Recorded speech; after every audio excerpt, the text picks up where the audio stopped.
Bab 801. Park Jung-jae sangat terpukul. Melihat Chen Yuan begitu percaya diri, sekelompok wanita cantik dan anggun yang tepat waktu berlari menghampiri Chen Yuan untuk menunjukkan rasa hormat mereka. Bahkan si kembar, yang sangat bersemangat, diam-diam menyelipkan catatan untuk Chen Yuan. Dia sangat tertekan hingga ingin muntah darah. Pangeran yang agung dan berwajah tiga itu diabaikan seperti orang yang tidak bermoral. Park Jung-jae, yang terbiasa dikelilingi oleh bintang-bintang, merasa tidak tahan menghadapi situasi seperti itu. Presiden, jangan terburu-buru. Bersabarlah sebentar. Saya sudah memesan tempat untuk acara hari ini. Tuan rumah akan mengusulkan kompetisi kaligrafi nanti. Ini adalah keunggulan Anda. Mari kita bersikap rendah hati untuk saat ini.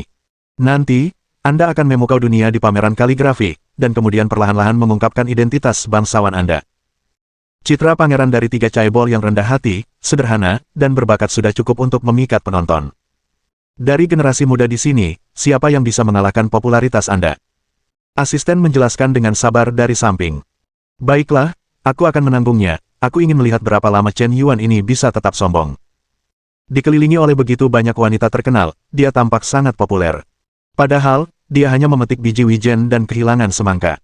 Dari para wanita terkenal yang hadir, hanya Qin Wushuang, Ye Han, putri keluarga Wei, dan Wei Ziling yang pantas diperhatikan.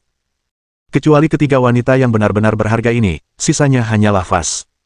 Tadi aku takut putri keluarga Ye akan terlalu dekat dengan Chen Yuan, tetapi sekarang Chen Yuan terbawa suasana, dikelilingi oleh sekelompok wanita, tingkah lakunya seperti raja laut, aku takut putri keluarga Ye sudah cemburu. Park Jung-jae mencibir. Sungguh. Kurang dari 10 menit berlalu. Tuan rumah jamuan makan mengusulkan untuk mengadakan kompetisi kaligrafi sementara. Di antara beberapa tetua yang hadir, banyak dari mereka adalah pecinta kaligrafi. Bahkan Presiden Asosiasi Kaligrafi Modu pun ada di antara mereka. Usulan ini mendapat dukungan dari banyak tokoh penting. Park Jung-jae menarik napas dalam-dalam. Akhirnya, saatnya menunjukkan teknologi sesungguhnya. Chen Yuan, mustahil dia bisa kaligrafi, kan? Baru saja. Mutasi.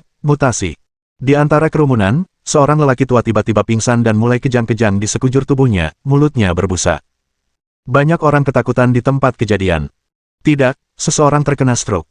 Ini, Tetua Wei di ibu kota. Tetua Wei adalah anggota dari 8 keluarga berpengaruh di ibu kota kekaisaran. Status dan kedudukannya sangat dihormati. Tolong jangan sampai terjadi sesuatu padamu. Cepat hubungi 120 untuk memanggil polisi, berbaring di rumput, apa yang masih kau lakukan? Tidak, sudah terlambat, minggir, jaga agar udara tetap mengalir. Kakek, apakah kau baik-baik saja, kakek? Wow. Kakek, jangan menakut-nakuti Ziling. Di depan lelaki tua yang gemetar itu, ada seorang gadis muda yang ketakutan berlutut. Gadis itu berusia sekitar 17 atau 18 tahun, dan dia masih sangat muda. Menghadapi situasi yang tiba-tiba itu, dia benar-benar terkejut. Baru saat inilah semua orang menyadari bahwa ada orang yang begitu berbakat di tempat itu.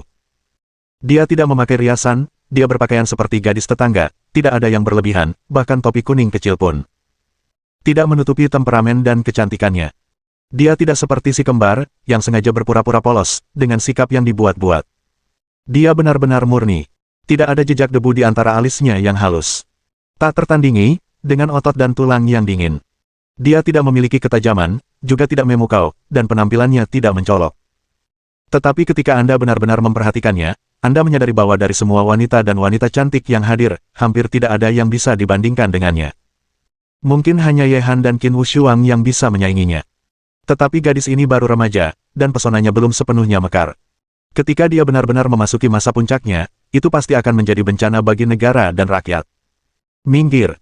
Sebuah suara berat dan mantap tiba-tiba terdengar dari tengah kerumunan. Adik kecil, izinkan aku menyelamatkan kakekmu, percayalah padaku. Chen Yuan baru menyadari situasi di sini. Setelah akhirnya terbebas dari kepungan selusin selebriti, seorang pemuda telah bergegas mendekat. Pakaian pria itu tidak sesuai dengan suasana tempat kejadian. Ia mengenakan sandal jepit dari 10 tahun lalu, celana panjang hijau tentara, dan rompi kecil abu-abu kehitaman. Membawa tas kanvas di punggungnya. Dilihat dari temperamen dan pakaiannya, kemungkinan besar dia adalah pekerja migran. Namun, jejak kesombongan yang terlihat di antara alisnya membuat Chen Yuan merasa bahwa pria ini pasti bukan orang biasa. Roll, kau ini apa? Apakah kau berhak merawat Tuan Wei? Jika sesuatu terjadi pada Tuan Wei, bisakah kamu bertanggung jawab? Orang ini sepertinya pekerja migran. Bagaimana dia bisa masuk ke sini? Petugas keamanan, kenapa kalian tidak mengusir orang ini? Saya juga diundang, kenapa kalian mengusir saya? Lelucon internasional macam apa yang kalian mainkan? Identitas macam apa Tuan Qin yang mengundangmu untuk menjadi pengemis kecil? Adikku, percayalah padaku. Pemuda itu menahan amarahnya dan mengabaikan anjing-anjing gila yang menggonggong. Bisakah kalian benar-benar menyelamatkan kakekku? Saat itu, sekelompok petugas keamanan telah mengepung mereka. Pemuda itu tidak berbicara, dia hanya dengan santai mengambil papan kayu dari ikat pinggangnya. Di papan kayu itu, terukir dua huruf besar, Bei Chen. Qin Tianfang, lelaki tua dari keluarga Qin, terkejut saat melihat papan kayu itu. Dia sepertinya teringat asal-usul pemuda ini. Minggir, minggir. Ini benar-benar Bei Chen, ini tanda pengenal Tuan Bei Chen. Tetua Qin sangat gembira. Siapakah Tuan Bei Chen? Apakah dia terkenal? Bagaimana dia bisa membuat Tuan Qin begitu bersemangat? Semua bos terkejut. Sangat sedikit orang yang pernah mendengar nama ini. Hanya ada dua orang tua yang juga berusia 7 atau 80 tahun, yang tampaknya telah memikirkan sesuatu. Tuan Bei Chen. Mungkinkah 60 tahun yang lalu, Raja Pengobatan, Bei Chen, yang menggantungkan sebuah pot untuk membantu dunia, berjalan di antara langit dan bumi, dan tidak pernah melihat akhir dari naga. Adik kecil, siapakah Anda Tuan Bei Chen? Ayahnya sekarang sehat-sehat saja. Jangan khawatir, tuanku sehat-sehat saja. Begitu kata-kata ini keluar, beberapa orang tua yang hadir tiba-tiba tersentak. 60 tahun yang lalu, Tuan Bei Chen menggantungkan sebuah pot untuk membantu dunia. Saat itu, kudengar Tuan Bei Chen sudah berusia 60 atau 70 tahun. Jika ayahnya masih hidup, bukankah usianya seharusnya 30 tahun? Mungkinkah legenda itu benar? Tepat ketika semua orang membicarakannya, pemuda itu sudah mulai menyelamatkan Wei Lao. Kondisi Wei Lao sangat serius. Stroke mendadak sangat berbahaya bagi lansia. Jika tidak hati-hati, mereka bisa meninggal di tempat. Bahkan jika situasinya baik, setelah diselamatkan, saraf bisa lumpuh, menyebabkan anggota tubuh tidak dapat digerakkan. Tetapi pemuda ini hanya membutuhkan waktu kurang dari 10 menit untuk melakukan pertolongan pertama. Wei Lao, yang kejang-kejang di sekujur tubuhnya dan mengeluarkan busa dari mulutnya, tetap berdiri tegak tanpa kerusakan. Benar-benar membuat semua orang terkejut. Bab 802. Sialan, dari mana datangnya omong kosong ini? Mencuri perhatian Lao Su lagi. Aku mengandalkanmu. Paru-paru Park Jung Jae hampir meledak. Bukankah dia hanya ingin memainkan peran yang baik? Mengapa orang selalu muncul untuk membuat masalah? Mengapa selalu ada banyak masalah? Sebelumnya, dia ingin berpura-pura agresif dengan bantuan kaligrafi dan lukisan antik, tetapi Chen Yuan mendahuluinya. Sekarang dia baru saja akan menunjukkan gelombang kaligrafi. Akibatnya, sebelum kaligrafi dapat ditampilkan, itu dipasang oleh orang udik yang muncul entah dari mana. Apakah kamu masih bisa bersenang-senang? Mengapa kamu tidak mengikuti alur cerita? Berbaring di rumput. Belum lagi Park Jung Jae tidak mengharapkan gelombang ini, bahkan Chen Yuan pun tidak mengharapkannya. Ternyata ada seseorang yang berpura-pura berada di depannya. Jika bukan karena sekelompok wanita yang menghalangi jalan tadi, mungkin Chen Yuan yang akan menunjukkan keahlian medisnya kali ini. Terima kasih, kakak, terima kasih telah menyelamatkan kakekku. Namaku Wei Ziling, siapa namamu, kakak? Tanya gadis kecil itu dengan penuh rasa terima kasih. Namaku Si Yun. Kalau begitu bolehkah aku memanggilmu kakak Yun? Gadis kecil itu mengedipkan matanya yang besar dengan wajah ramah. Ya, Si Yun mengangguk. Adik Si Yun, terima kasih, aku, Wei Xiang, diselamatkan olehmu. Kapanpun kau butuh bantuan di masa depan, datang saja ke keluarga Wei Ku di ibu kota. Setelah Tuan Wei selesai berbicara, ia memberikan kartu nama kepada Si Yun. Tidak ada jabatan di kartu nama ini. Hanya ada satu nomor telepon. Tetapi bisa mendapatkan nomor telepon Wei Lao sudah cukup menunjukkan bahwa anak ini telah mencapai puncak kekuasaan di ibu kota. Dengan status Wei, bahkan orang tua dari keluarga Qin pun seharusnya kagum padanya. Adik, silakan duduk. Karena kau adalah murid Tuan Bei Chen, kau adalah dermawanku, Qin Tianfang. Jika Tuan Bei Chen tidak menyelamatkannya saat itu, dan memberikan beberapa nasihat, aku, Qin Tianfang, tidak akan mencapai apa yang kucapai hari ini. Mungkin Sungai Huangpu telah mati beberapa dekade yang lalu. Kebaikan berupa tetesan air harus dibalas dengan mata air, apalagi kebaikan menyelamatkan nyawa. Di masa depan, adik kecil ini akan berguna bagi keluarga Qin. Kau bisa membuka mulutmu, dan seluruh keluarga Qin pasti akan terikat olehnya. Tuan Qin menggenggam tangan Si Yun. Membawanya ke meja utama. Meja ini penuh dengan tokoh-tokoh penting dari berbagai bidang kehidupan. Sekelompok orang yang biasa makan melon terkejut melihatnya. Seorang pria yang muncul entah dari mana tiba-tiba menarik perhatian tetua Qin dan tetua Wei. Dia juga dihormati sebagai tamu kehormatan. Sepertinya Presiden Lian Yan, Presiden Xiao Wang, putri keluarga Ye, dan yang lainnya belum pernah menerima perhatian penting seperti itu, bukan? Mungkinkah anak ini, seperti Bos Yan, berasal dari keluarga rahasia? Xiao Shuang, tuangkan segelas anggur untuk Tuan Xiyun. Baik, kakek. Qin Wushuang tidak berpikir panjang, dan menuangkan segelas anggur untuk Xiyun. Saat Xiyun melihat Qin Wushuang, dia tampak linglung sejenak, tetapi dia cepat kembali normal dan tetap tenang. Tidak perlu, Nona Wushuang, saya tidak suka minum alkohol, minum Coca-Cola saja.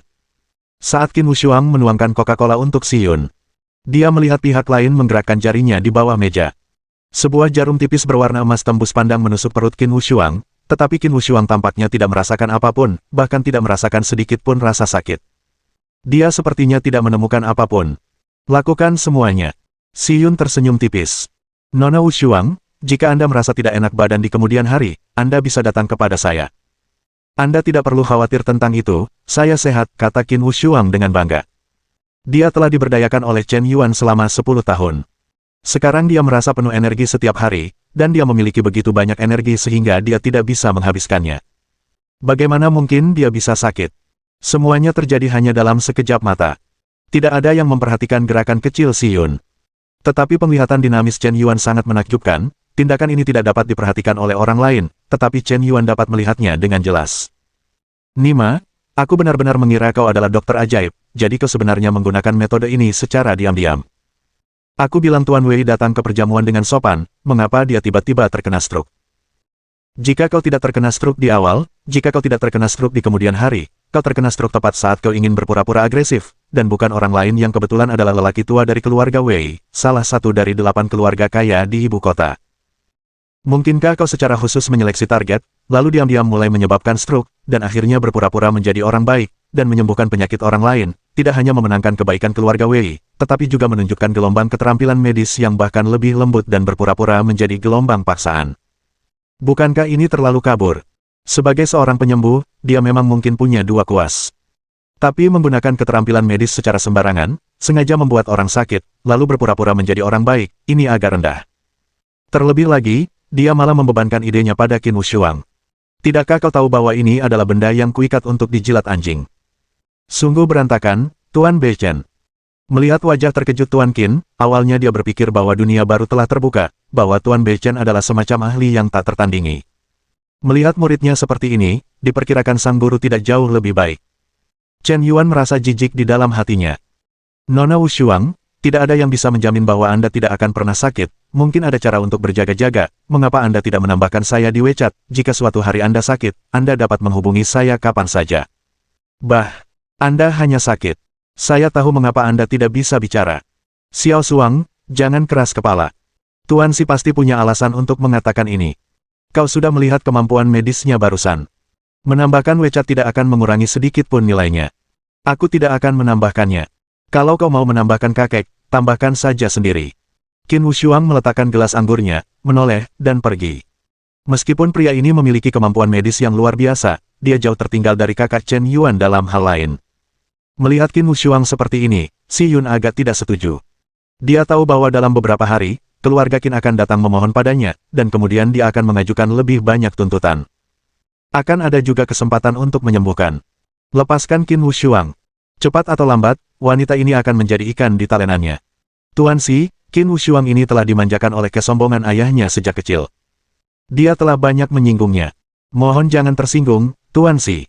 Aku tidak keberatan, Tuan Qin. Xiyun tersenyum jujur. Kakak Xiyun, kenapa kau tidak menambahkan aku di WeChat? Kau menyelamatkan kakekku hari ini, dan Ziling pasti akan membalas budimu. Adik perempuan benar-benar bijaksana. Xiyun terus tersenyum jujur. Di mata semua orang, dia tampak seperti orang dengan keterampilan unik, tetapi juga kepribadian yang jujur dan tulus. Citra karakter seperti itu adalah favorit semua orang. Ngomong-ngomong, Tuan Qin, saya ada misi untuk datang ke Shanghai kali ini. Saya mendengar dari guru bahwa Anda menyiapkan ginseng gunung salju berusia 1000 tahun untuk guru saya. Guru saya baru-baru ini membuat obat. Saya hanya membutuhkan benda ini. Saya tidak tahu. Kita bicarakan masalah ini nanti. Tuan Qin tersenyum canggung. Untuk sementara, saya tidak tahu harus berbuat apa. Bab 803. Ginseng berusia 1000 tahun itu sudah dimakan oleh Chen Yuan. Sudah disepakati sebelumnya bahwa tanaman ginseng ini akan diberikan kepada Tuan Bei Chen sebagai hadiah. Hanya generasi Raja Pengobatan yang dapat memanfaatkan khasiat obat dari ginseng ini. Tidak apa-apa sekarang. Jika dia tidak bisa menghasilkan ginseng, bukankah Qin Tianfang akan menjadi orang yang tidak bermoral? Orang tua itu semakin tua, dan dia benar-benar tidak bisa menahan diri. Baiklah, Tuan Qin, apakah Anda ingin melanjutkan kompetisi kaligrafi? Tuan rumah berlari mendekat dan bertanya. Silakan, biarkan mereka menyelenggarakan beberapa kegiatan untuk kaum muda. Presiden Liu, Anda adalah Presiden Asosiasi Kaligrafi, mengapa Anda tidak berkomentar? Jangan berani-berani, Tuan Qin, Tuan Wei, kalian berdua kaligrafer ada di sini, saya hanya junior, bagaimana saya berani berkomentar di depan senior saya? Ketua Liu berkata dengan rendah hati. Presiden Liu, jangan meremehkan diri sendiri. Kami masih percaya pada kemampuan Anda. Selain itu, ini bukan permainan biasa, ini hanya untuk hiburan. Baiklah kalau begitu, karena kedua bos besar sudah bicara, Liu tidak akan menolak lagi. Waktu berlalu begitu cepat, dan 10 menit telah berlalu. Banyak orang sudah mulai menunjukkan kaligrafi di atas panggung. Park Jung-jae tampak sedikit bersemangat. Akhirnya tiba saatnya untuk pertunjukan bakatnya. Gelombang paksaan ini akhirnya akan segera berakhir. Saat itu, Chen Yuan berjalan di belakang Qin Wushuang dengan tenang dan menepuk bahunya. Chen Yuan, apa yang kau inginkan dariku? Ikuti aku. Chen Yuan tidak banyak bicara omong kosong.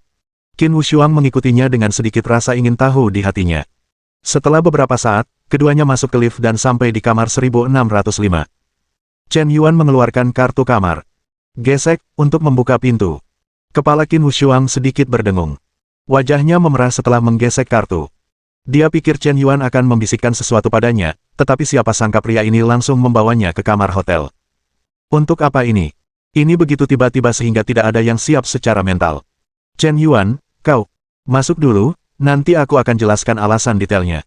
Chen Yuan menariknya masuk ke dalam ruangan dan langsung menutup pintu. Tapi Chen Yuan tidak menyadari bahwa pintu di seberangnya adalah kamar 1608. Kak, tadi aku sepertinya melihat Presiden Yan membawa Qin Wushuang ke kamar seberang. Benarkah, apakah dia sekamar dengan keluarga Nona Qin? Ya, aku melihatnya dengan mata kepala sendiri, kata si Men Tingting menegaskan. Baiklah, biar ku beritahu kenapa pria ini begitu acuh tak acuh pada kedua saudari kita. Ternyata aku sudah membuat janji dengan keluarga Nona Qin malam ini. Kupikir keluarga Nona Qin begitu suci dan bersih. Ternyata dia hanya... Tunggu sebentar, Kak, sepertinya aku melihat Nona Ye Jia, kenapa dia muncul? Si Men Tingting tampak bingung. Ternyata Ye Han selalu memperhatikan gerak-gerik Chen Yuan malam ini. Ketika dia mengetahui bahwa Chen Yuan telah memasuki kamar hotel, dia segera mengikutinya secara diam-diam.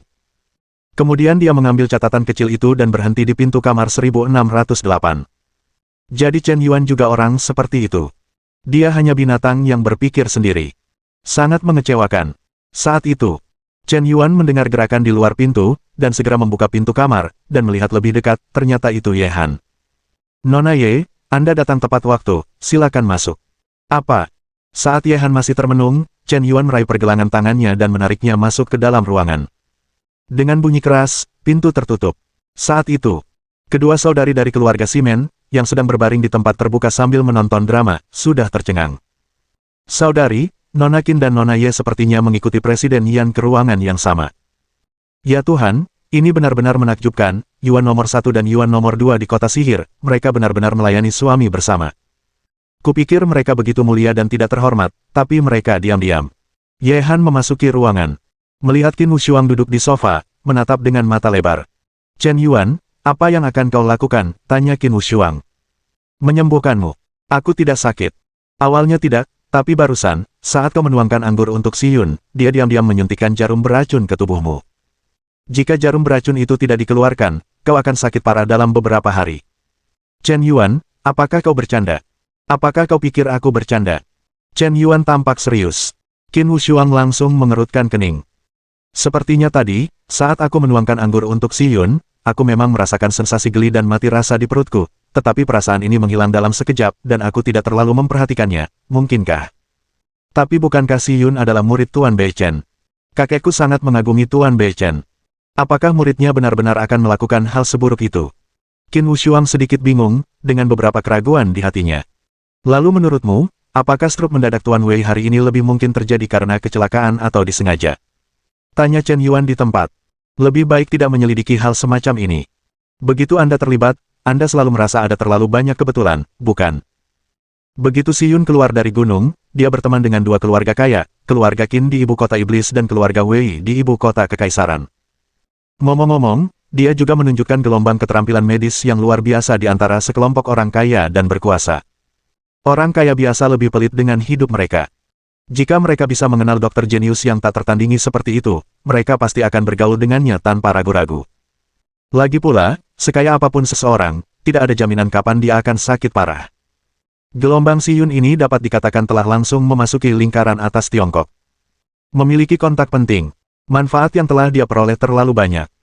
Memang, dari perspektif probabilitas, kemungkinan terjadinya kejadian tak terduga hampir nol, tetapi jika itu direncanakan dengan sengaja, kemungkinan Tuan Wei sakit adalah %. Jika itu benar-benar stroke neurologis, Anda tidak bisa kembali normal hanya dalam 10 menit, seperti orang normal. Keahlian medisnya sangat luar biasa sehingga membuat orang merasa sedikit tidak percaya, tetapi jika itu tangan pembunuhnya sendiri, mudah untuk dijelaskan. Ye Han merasionalisasi dan melakukan gelombang analisis.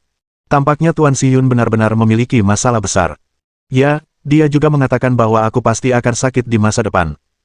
Tidak heran dia berani begitu yakin. Ternyata penjahat ini sudah menyerangku dari belakang. Sialan, itu karena kakekku sangat mempercayainya. Paru-paru Qin Wushuang hampir meledak. Chen Yuan, kenapa kau tidak membongkarnya secara langsung? Aku tidak sebodoh itu. Jika seseorang menggigit wajahku dan mengatakan aku iri dengan bakatnya, bukankah aku akan terdiam? Lagi pula, Tuan Wei diselamatkan, dan aku bersyukur dalam hati. Apa yang harus ku percayai? Benar, kalau begitu Chen Yuan, cepat bantu aku mencabut jarum beracun itu.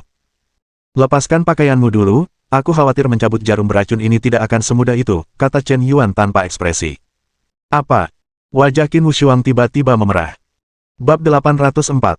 Jangan khawatir, aku tidak akan menyinggungmu, kebetulan Ye Han juga ada di sini, kata Chen Yuan dengan tenang. Ye Han ada di sini, aku malu. Qin Wushuang menatap Chen Yuan dengan tatapan kosong.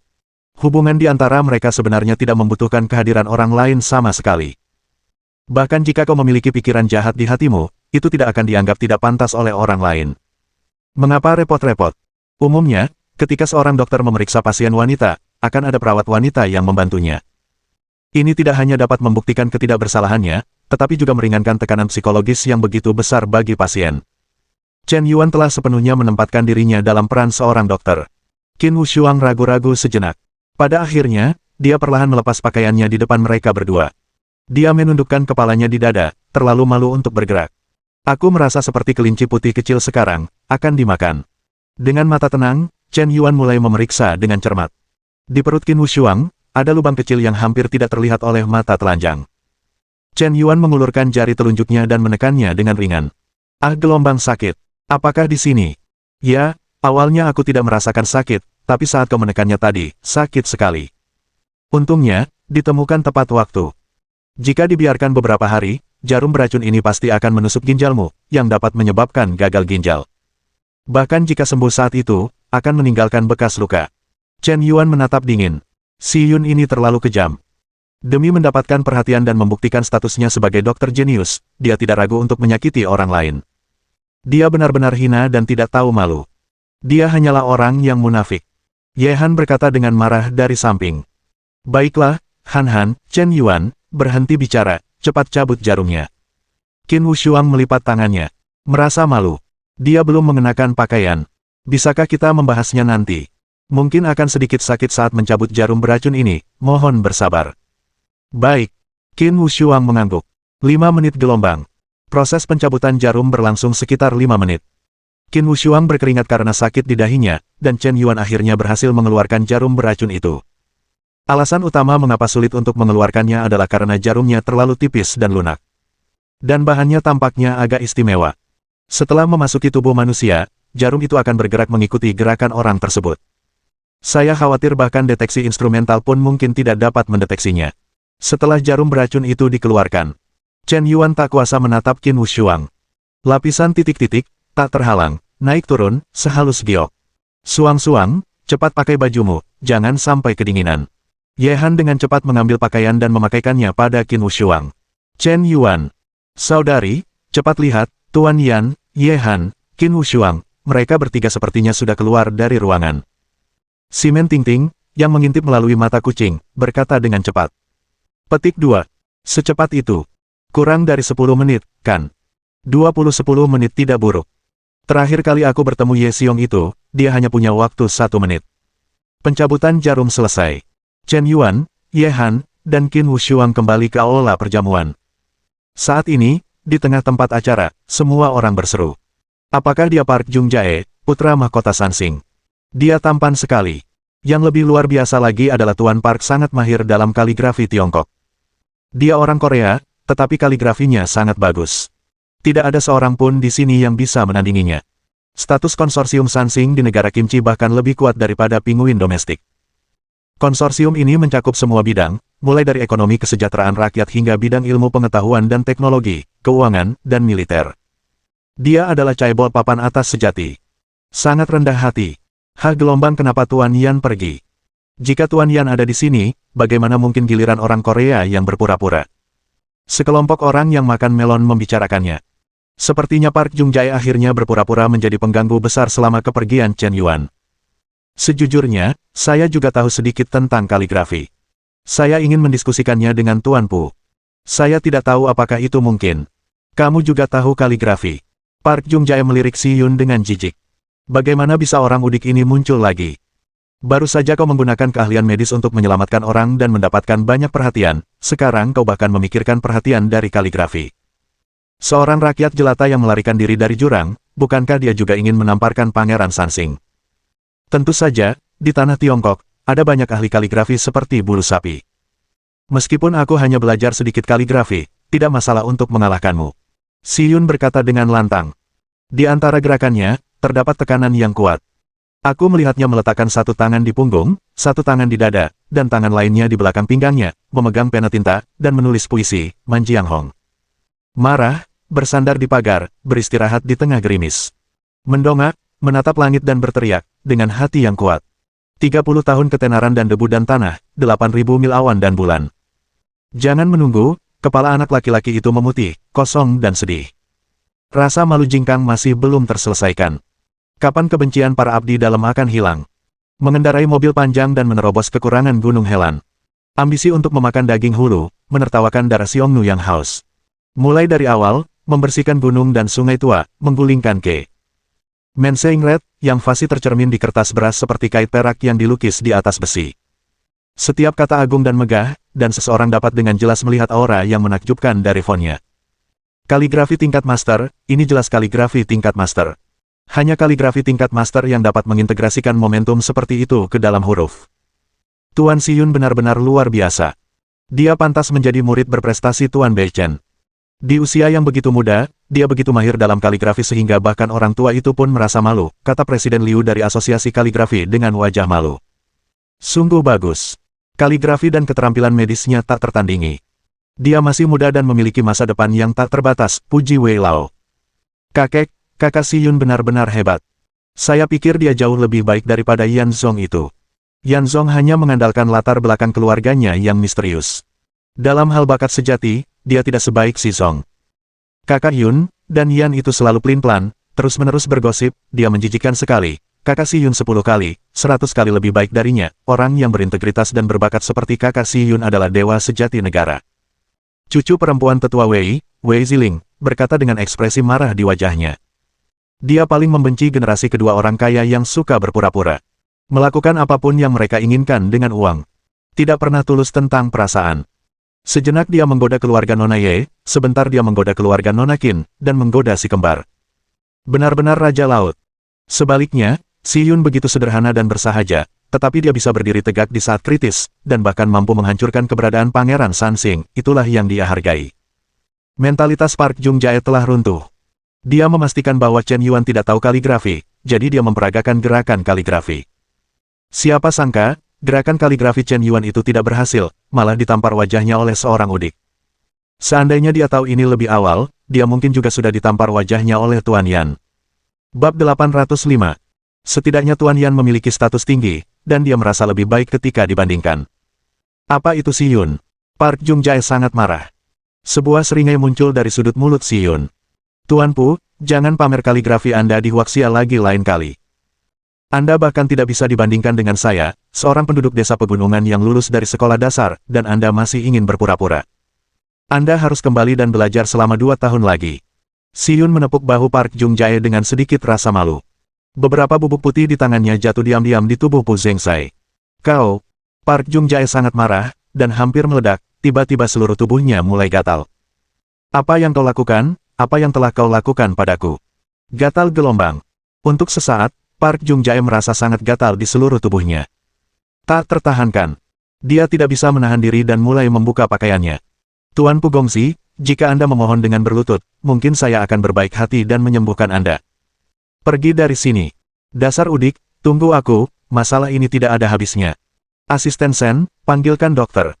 Park Jung Jae berlari keluar aula perjamuan dengan tergesa-gesa, menggaruk-garuk sepanjang jalan, lehernya sudah merah. Hal itu membuat semua orang tertawa terbahak-bahak. Tuan Si adalah perencana yang hebat, dia bahkan membuat putra mahkota Sansing begitu malu. Tapi dia menyinggung putra mahkota Sansing, dan pihak lain pasti tidak akan membiarkannya begitu saja.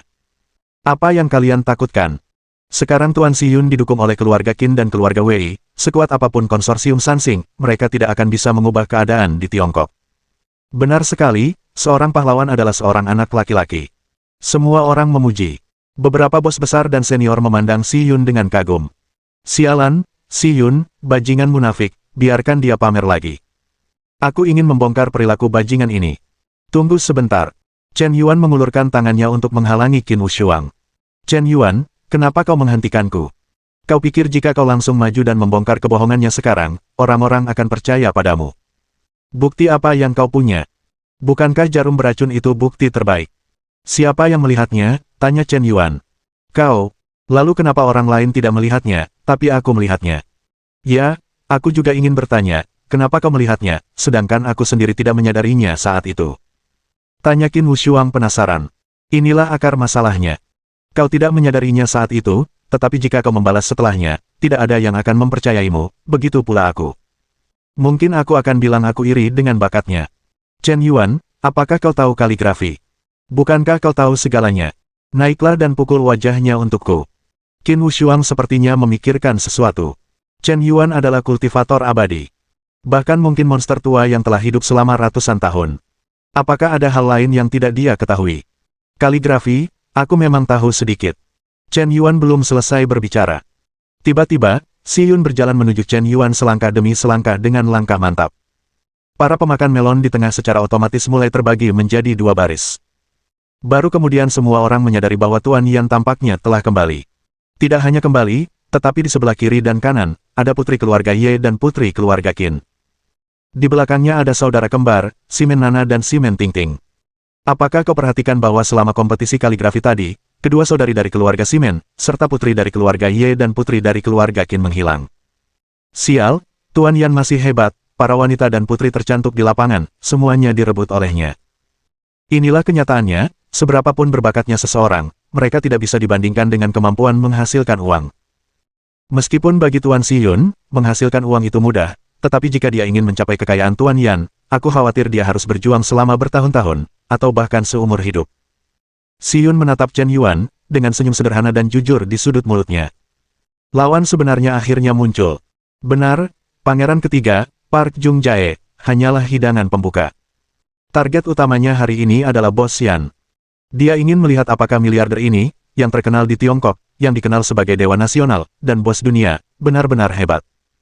Hanya dengan menginjak lawan sekuat itu, kau bisa mendapatkan rasa pencapaian yang belum pernah terjadi sebelumnya. Dia tidak hanya ingin menginjaknya, tetapi dia juga ingin menginjak titik terlemah lawan, mempermalukannya habis-habisan. Si Yun melangkah maju. Ketika dia melihat Ye Han di sebelah kiri Chen Yuan, dia kembali terkejut. Kemudian dia menatap Qin Wushuang di sebelah kanan Chen Yuan. Matanya tiba-tiba menjadi gelap.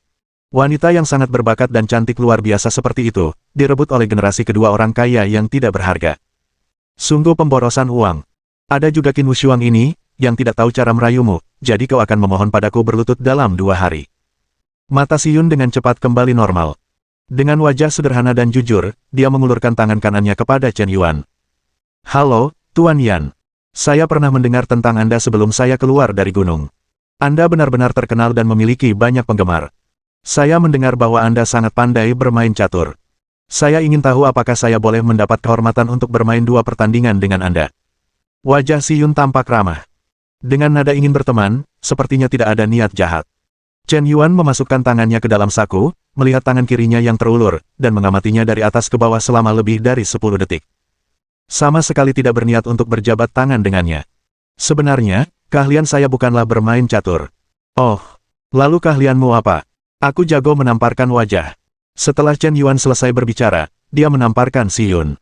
Mau coba? Kau terlalu percaya diri, bahkan jika 10 raja pasukan khusus bergabung, mereka bukan lawanku. Reaksi Si Yun sangat cepat.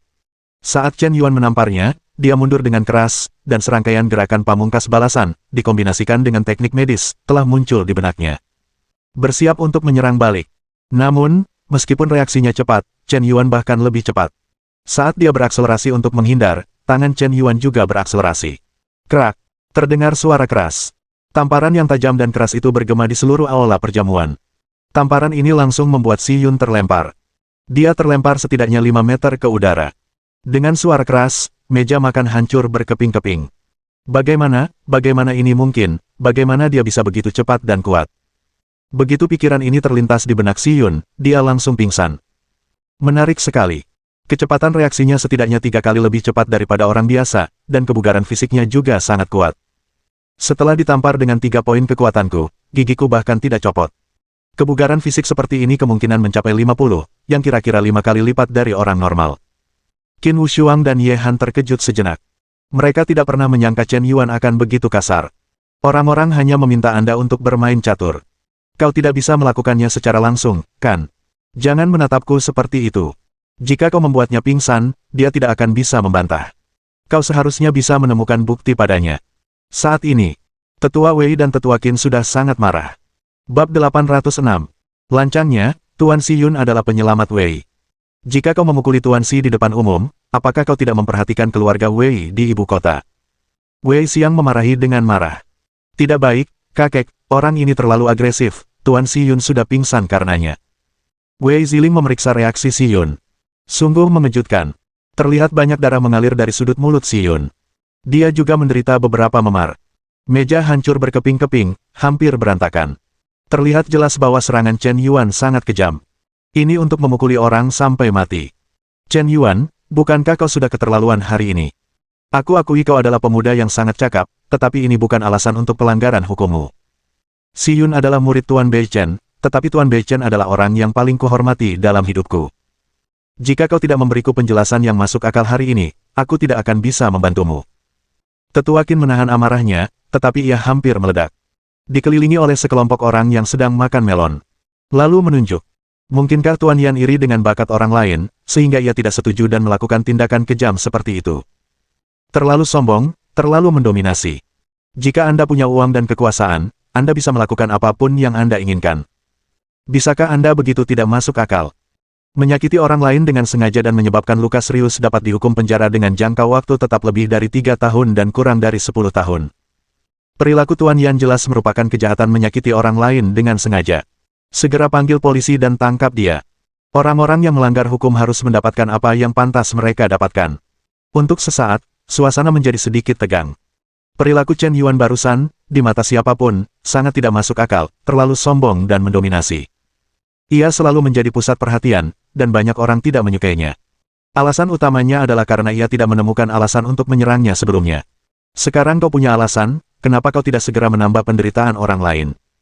Bukan begitu, kakek, kau salah paham tentang Chen Yuan, Si Yun hanyalah penjahat yang baik hati, kalian semua telah tertipu olehnya. Qin Wushuang menjelaskan dengan lantang. Saudara Si Yun, mengapa dia penjahat? Dia tidak hanya menyelamatkan kakekku, tetapi juga mengusir orang Korea itu di saat kritis. Dia berbakat, baik hati, jujur, berani bertanggung jawab, dan rendah hati serta sopan. Sebaliknya, Chen Yuanlah yang menindas orang lain dengan kekuasaannya dan memiliki moral yang korup. Kakak Si Yun hanya ingin bermain catur dengannya. Jika kau tidak bermain catur, tidak apa-apa. Mengapa kau ingin menyakiti seseorang? Tanya Wei Ziling dengan marah. Gadis kecil, kau pandai bicara, tetapi tahukah kau bahwa Si Yun sama sekali tidak menyelamatkan kakekmu? Bagaimana mungkin? Apakah kau berbicara omong kosong dengan mata terbuka? Begitu banyak orang melihat Tuan Si Yun bertindak dan merawat kakekku. Apakah ini masih palsu? Itu karena kakekmu menderita stroke, dan Si Yun lah yang membunuhnya. Begitu Qin Wushuang mengatakan ini, hati semua orang terkejut. Dalam sekejap, bagian luar terbakar oleh petir, dan bagian dalam terasa lembut. Mungkinkah ada sesuatu yang lain yang tersembunyi tentang masalah ini? Tidak mungkin. Bukti apa yang kau miliki? Jika kau tidak punya bukti, jangan memfitnah orang lain sembarangan.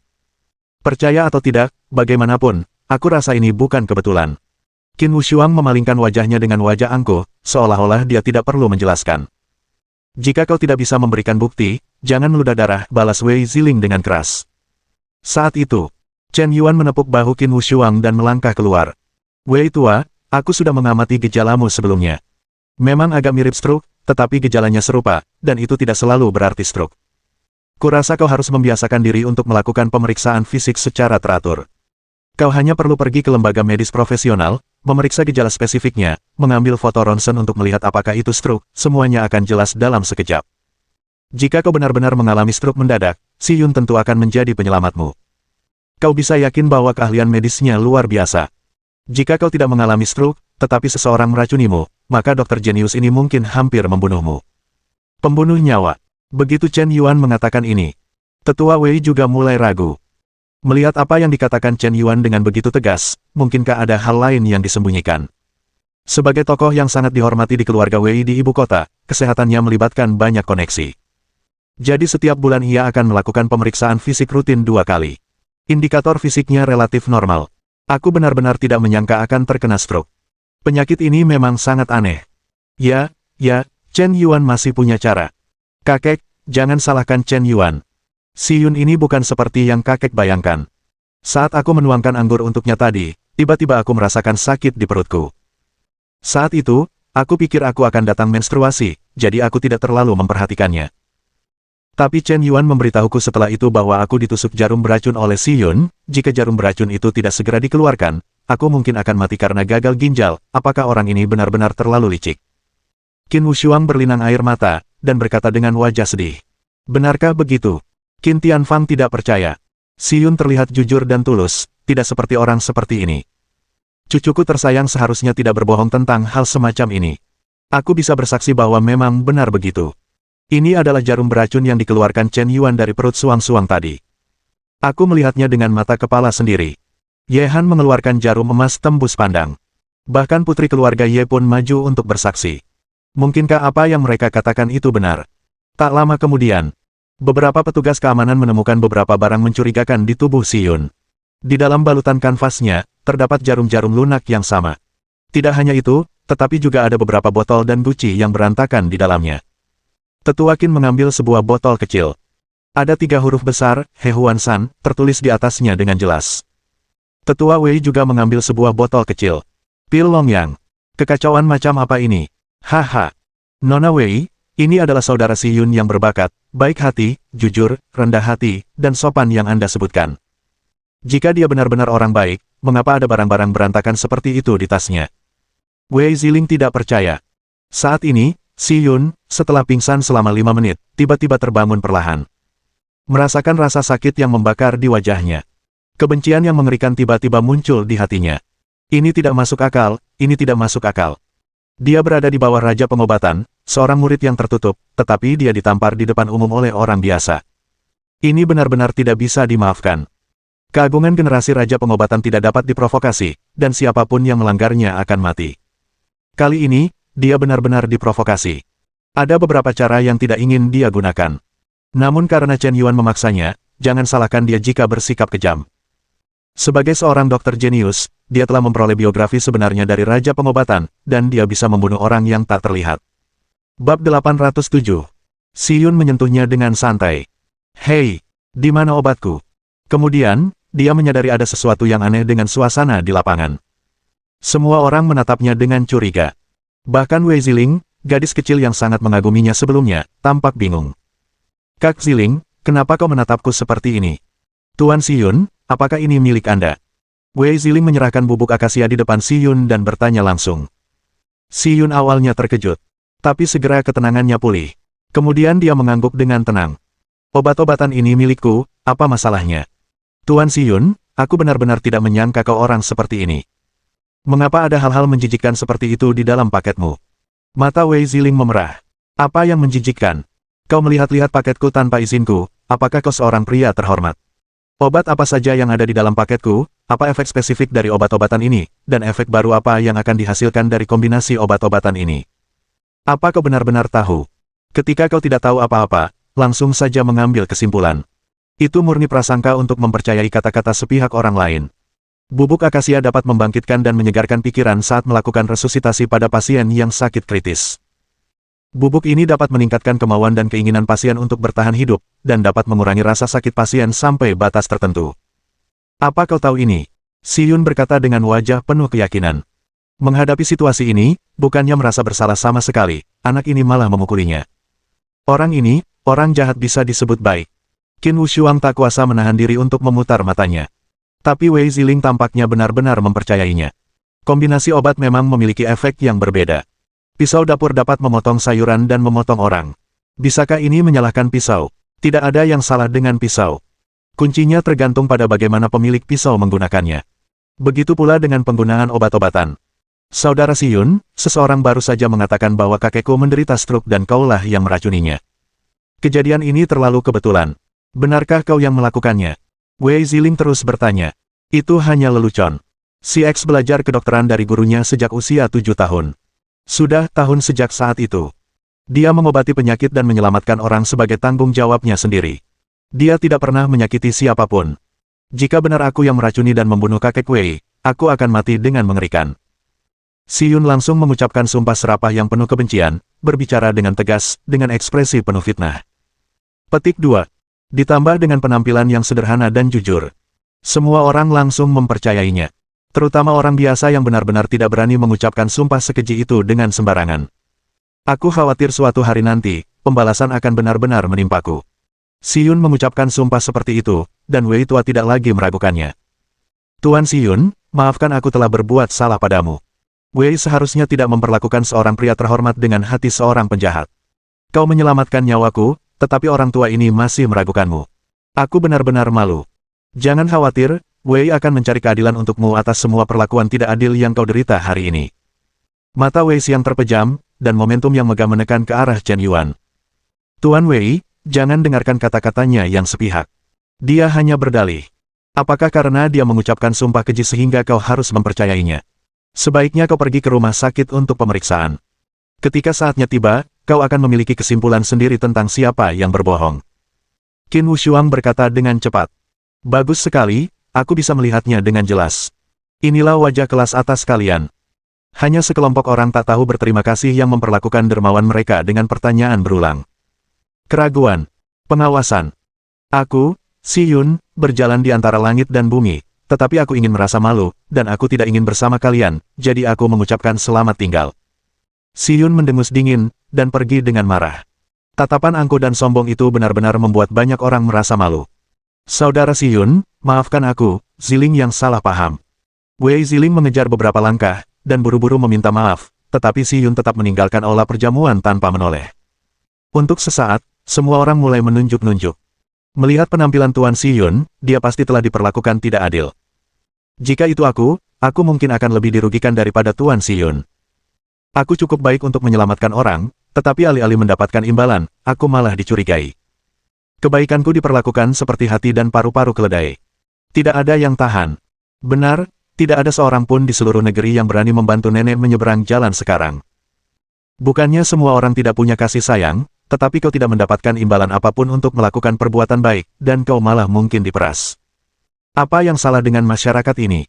Apakah itu penyimpangan sifat manusia atau hilangnya moralitas? Detik berikutnya, Wei Ziling berjalan menuju Chen Yuan dengan marah. Dia menatap Chen Yuan dengan tajam. Chen Yuan, kau orang jahat, kau membuat keluarga Wei ku tidak adil, apakah aku membencimu? Kau telah berbuat salah kepada orang baik dan melakukan kejahatan, kamu pasti akan dihukum. Ding! Benda yang dijilat anjing itu sedang diikat. Nama, Wei Ziling. Usia, 18 tahun. Tinggi, 165,5 cm. Titik. Berat, 46 kg. Titik. Nilai wajah, 9,7 poin. Tingkat kesukaan gadis itu terhadap tuan rumah, -60 poin. Hubungan menjilat anjing terikat, tingkat kesukaan wanita terhadap tuan rumah melebihi 95 poin, serangan balik berhasil, identitas diubah, dan pihak lain menjadi tuan rumah yang menjilat anjing. Serangan balik selesai, hadiah 10% konsumsi emas menjilat anjing. Poin peningkatan hadiah, 50 poin. Poin peningkatan dapat meningkatkan kekuatan, kelincahan, semangat, fisik, umur. Keterampilan bonus, mahir dalam bahasa isyarat, mahir dalam bahasa bibir, mahir dalam gukin, mahir dalam aksara Mesir kuno, mahir dalam yoga, mahir dalam tenis meja. Gadis kecil ini, di usia yang begitu muda, tidak disangka memiliki banyak keterampilan. Benar saja, itu dibina oleh keluarga besar. Tetapi tingkat kesukaannya memang agak rendah. Ada konflik besar ketika kami pertama kali bertemu. Wei Ziling merasa mual sesaat. Dia sudah mengatakan itu pada Chen Yuan, tetapi pria ini acuh tak acuh, malah menatapnya dengan mata mesum. Ada dua wanita di sampingmu, kau begitu tidak bermoral, kau benar-benar raja laut. Wei Ziling membenci sikap genit seperti itu dari lubuk hatinya. Seorang pria, selama dia mengganggu dan tidak setia pada perasaannya, tidak peduli seberapa tampan atau berbakatnya dia tetaplah bajingan. Keluarga Wei-nya tidak kekurangan uang, dan dia bahkan tidak perlu repot-repot mencari menantu kaya. Dia hanya mendambakan pasangan untuk seumur hidupnya. Pesta ulang tahun hari ini sedikit berantakan. Qin Tianfang menghela napas.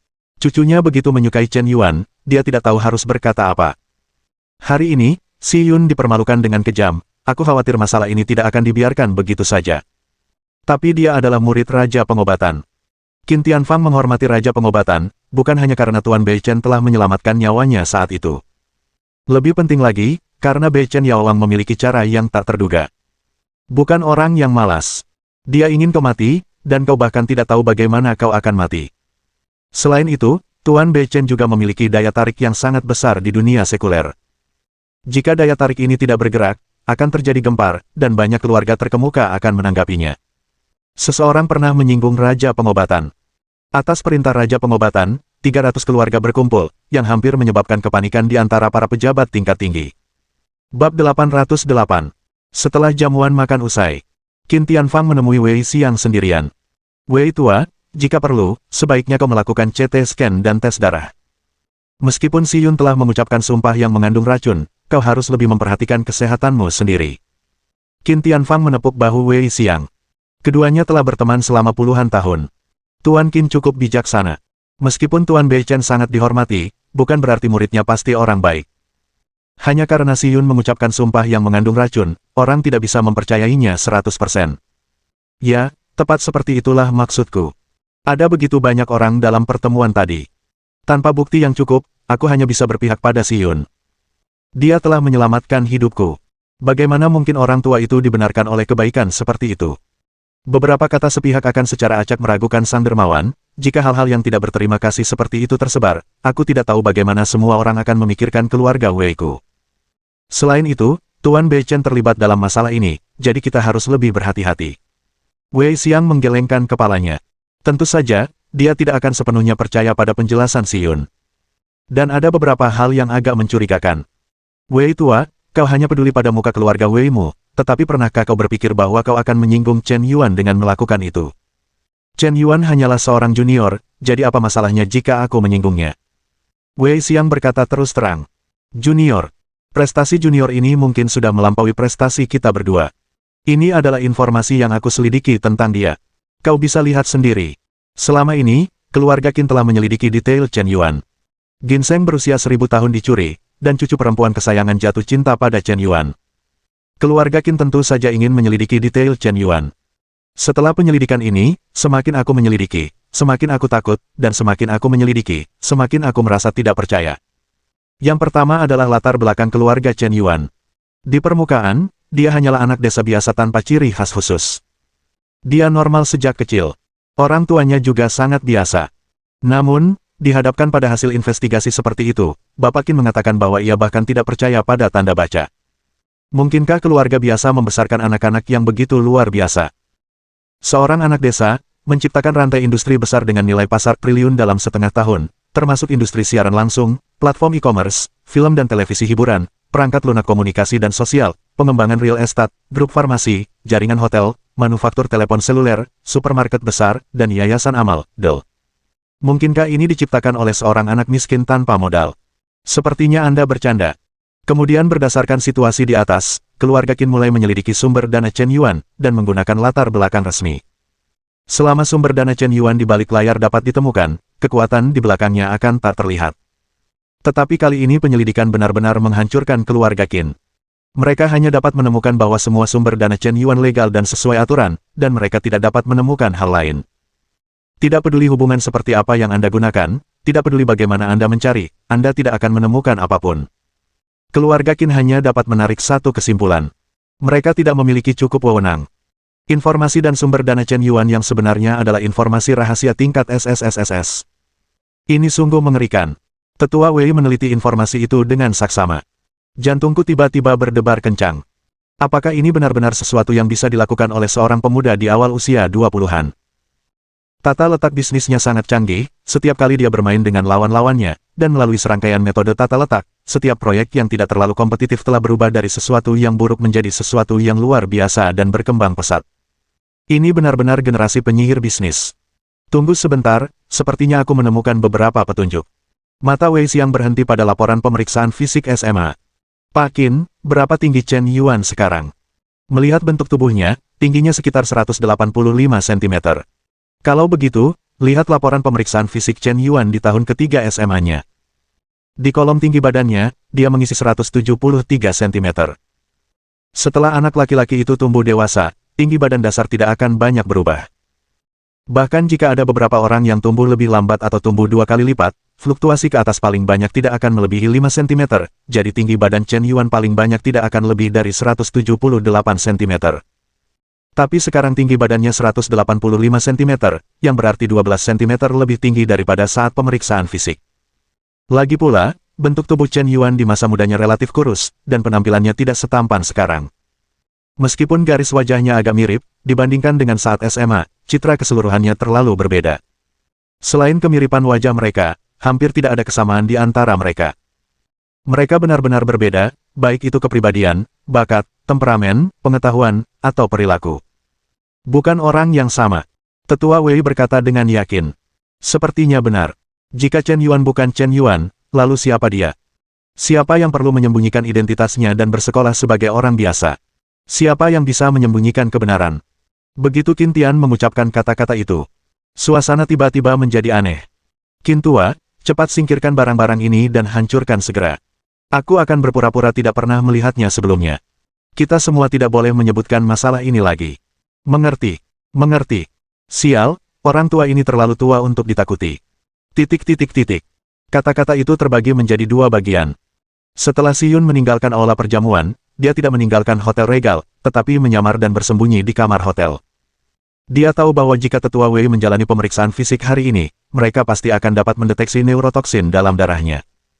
Neurotoksin ini tidak akan sepenuhnya hilang hingga 3 hari kemudian. Jika Wei Xiang menjalani pemeriksaan fisik dalam waktu 3 hari, dia, Si Yun, pasti akan menjadi pembunuh yang meracuni dan membunuhnya, dan semua yang telah dia lakukan sebelumnya akan sia-sia. Bahkan mungkin akan menyebabkan kehancurannya dan permusuhan keluarga Wei di ibu kota. Generasi murid yang tertutup di bawah tahta pengobatan, untuk berpura-pura berada di sorotan, mereka tidak ragu-ragu meracuni orang lain.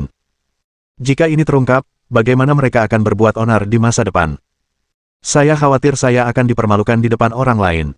Jangan lakukan apapun, dan kirim orang tua ini ke barat. Selama Wei Xiang mati dan Chen Yuan dituduh sebagai pembunuh, dia bisa membunuh 2 burung dengan 1 batu. Dia tidak perlu khawatir reputasinya akan rusak, dan dia bisa membuat Chen Yuan, si bajingan, membayar harganya dengan darah. Chen Yuan, aku memang sedikit meremehkanmu. Kekuatan dan kecepatanmu tidak dimiliki orang biasa. Aku khawatir asal-muasalnya tidak sederhana, tetapi kau jangan pernah memprovokasiku.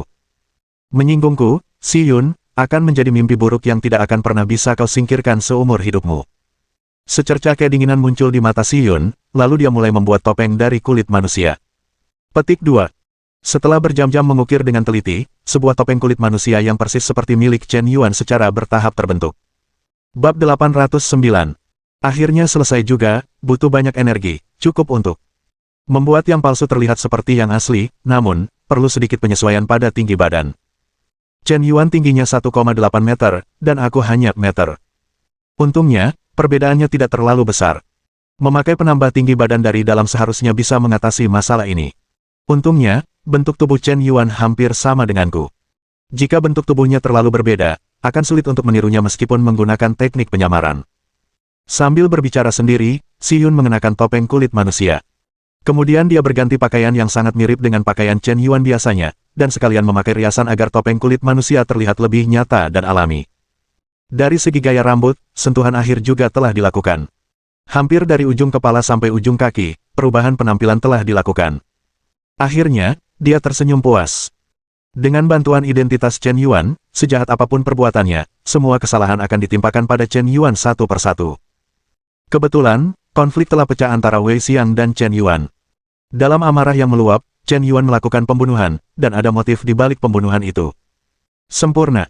Kali ini, kau mungkin tidak bisa membersihkan dirimu sendiri bahkan jika kau melompat ke Sungai Kuning. Kata-kata itu terbagi menjadi dua bagian. Penyamaran Si Yun baru saja selesai. Di sisi lain, kekuatan internasional dari seberang lautan diam-diam menyerang. Mengenai pembentukan kecerdasan buatan, Dark Web dilarang, dan Lin Sutong diselamatkan dari Institut Penelitian Modifikasi Genetik, menyebabkan kerusakan yang belum pernah terjadi sebelumnya pada laboratorium, dan sejumlah besar data eksperimen berharga hilang. Serangkaian tindakan ini tidak hanya membuat para eksekutif Dark Web marah secara kolektif.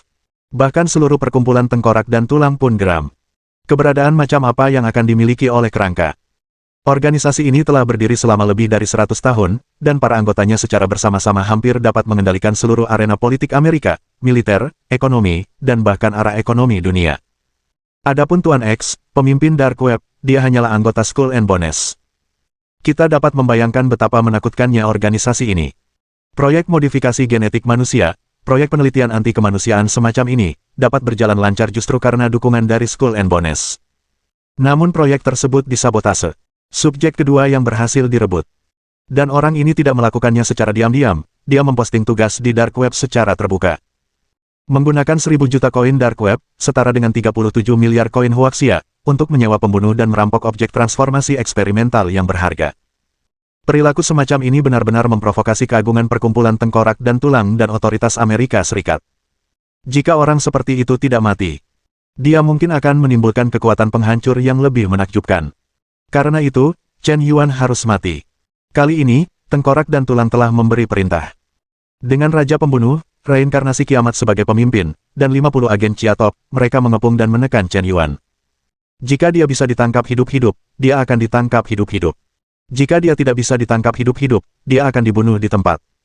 Kita tidak boleh terus membiarkannya tumbuh. Seorang pria yang menguasai kecerdasan buatan memiliki kekuatan penghancur yang tak tertandingi terhadap jaringan dunia. Jika kanker dunia semacam ini tidak dapat dikendalikan oleh Amerika Serikat, itu harus dihancurkan.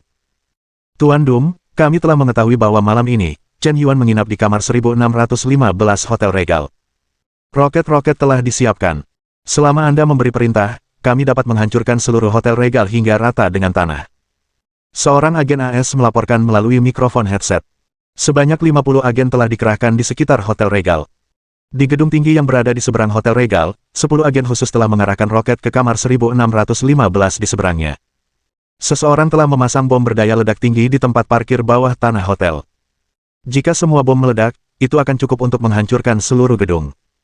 Ada juga agen khusus yang telah menyelinap ke hotel dan menyamar sebagai pelayan hotel. Semuanya sudah siap, hanya menunggu reinkarnasi Dum untuk mengeluarkan perintah. Jangan bertindak gegabah.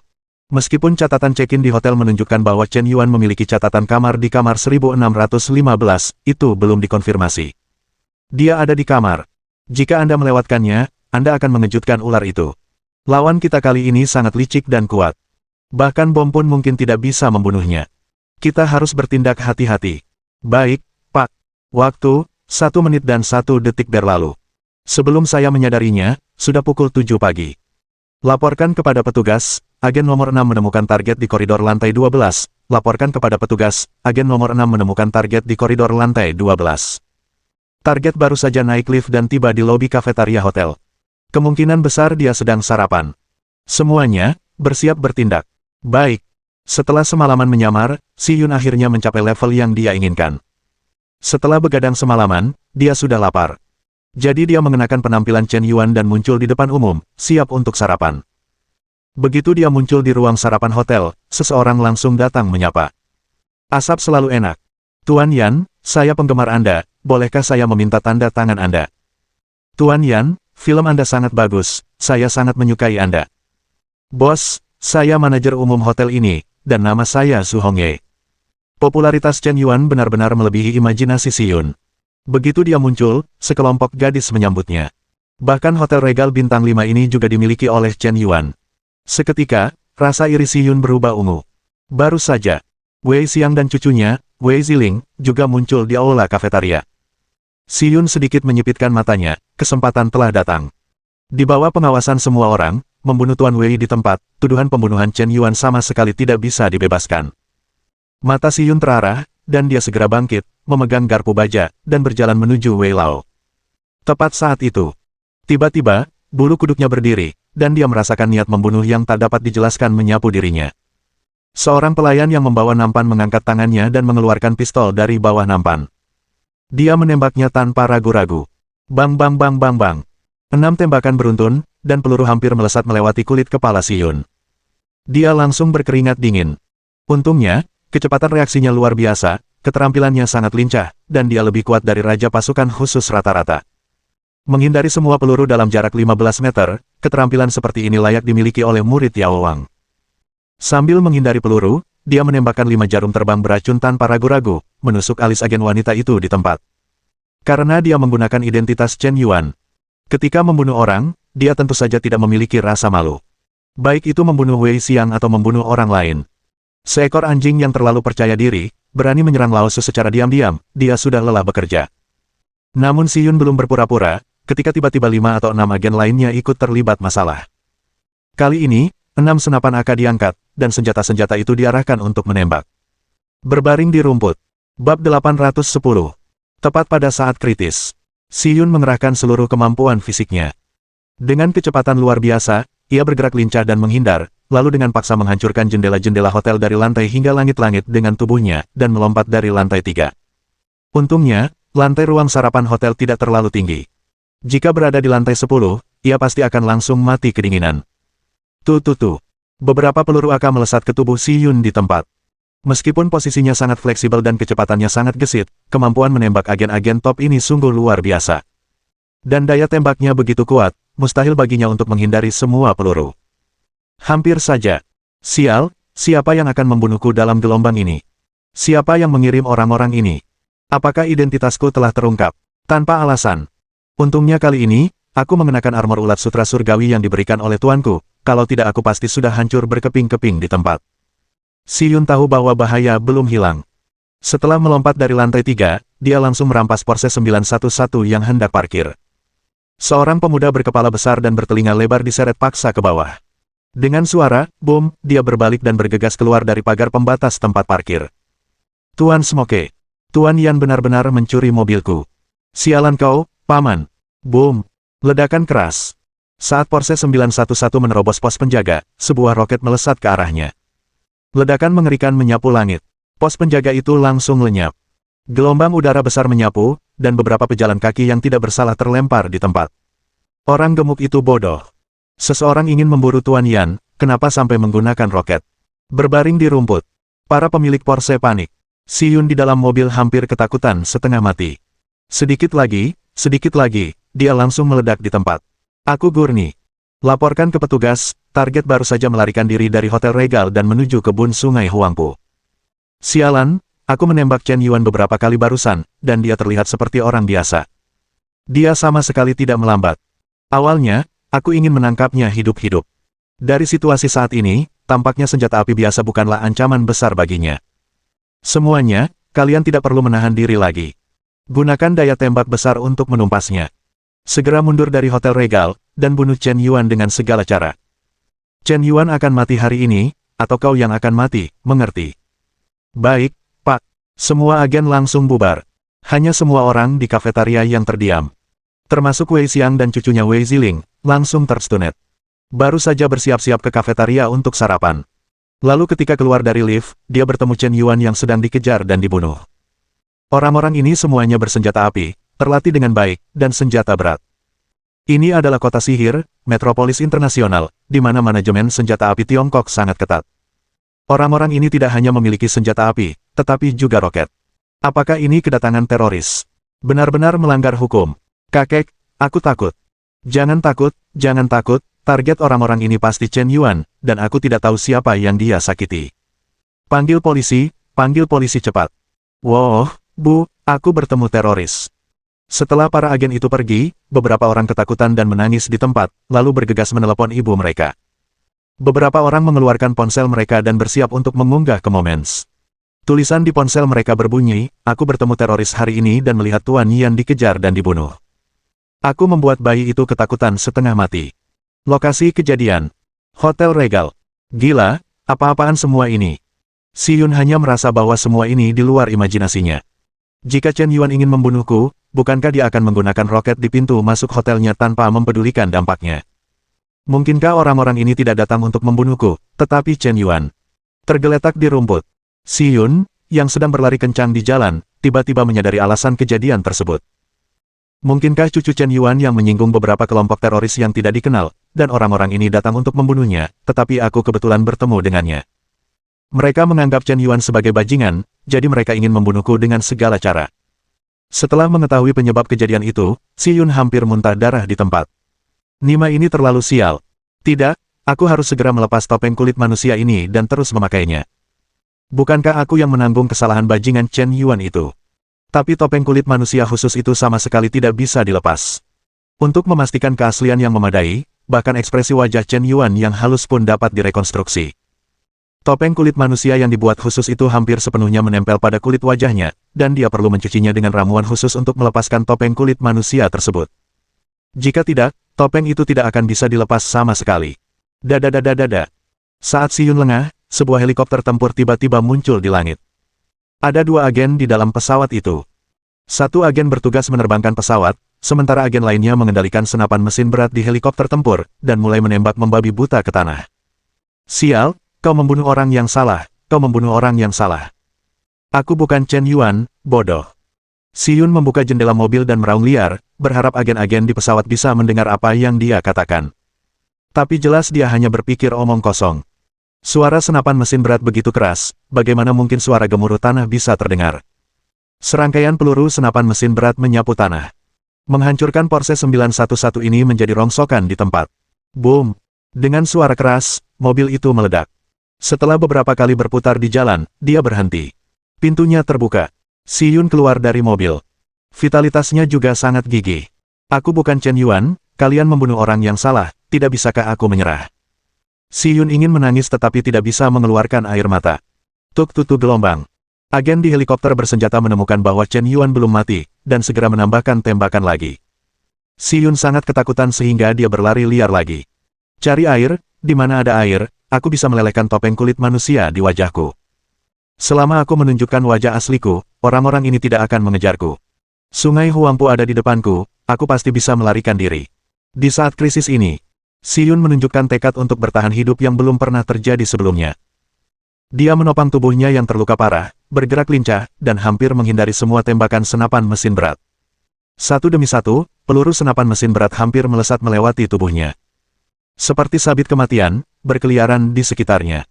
Peluru senapan mesin berat semacam ini bahkan dapat menghancurkan lempengan baja menjadi berkeping-keping. Sangat tidak mungkin bagi Zira ulat sutra surgawi untuk menahannya. Tiba. Melihat sungai Huangpu, Si Yun sama sekali tidak ragu, dia melompat ke sungai tanpa ragu-ragu. Setelah berendam di air sungai, topeng kulit manusia di wajahnya akhirnya terlepas. Si Yun dengan putus asa merobek topeng kulit manusia itu. Akhirnya ia kembali ke wujud aslinya. Sekarang kau akan berhenti mengejar dan membunuh Lao Su, kan? Laporkan, Tuan, orang yang menjadi target baru saja melompat ke sungai Huangpu. Dia mencari kematiannya sendiri. Semua orang siap membunuh Chen Yuan dengan segala cara. Si Yun menghilang di dasar sungai Huangpu selama sekitar 2 menit. 2 menit kemudian, ia muncul kembali. Bum bum bum bum bum bum bum bum bum bum gelombang. Selusin roket ditembakkan ke arahnya secara serentak. Serangkaian awan jamur meledak, dan airnya terciprat hingga 100 meter. Pria di sungai itu, wajahnya tidak terlihat jelas, jadi ia hancur menjadi tumpukan daging, tanpa tulang. Mohon dukungan dari omom ante-ante sekalian, buat subscribe atau sharekan novel Mimin ke Facebook kalian, agar channel Mimin bisa terus berkembang. Dengan begitu, Mimin bisa lebih semangat untuk up novel seru lain ke depannya. Buat teman-teman yang sudah subscribe dan sharekan novel Mimin, Mimin ucapkan terima kasih sebanyak-banyaknya.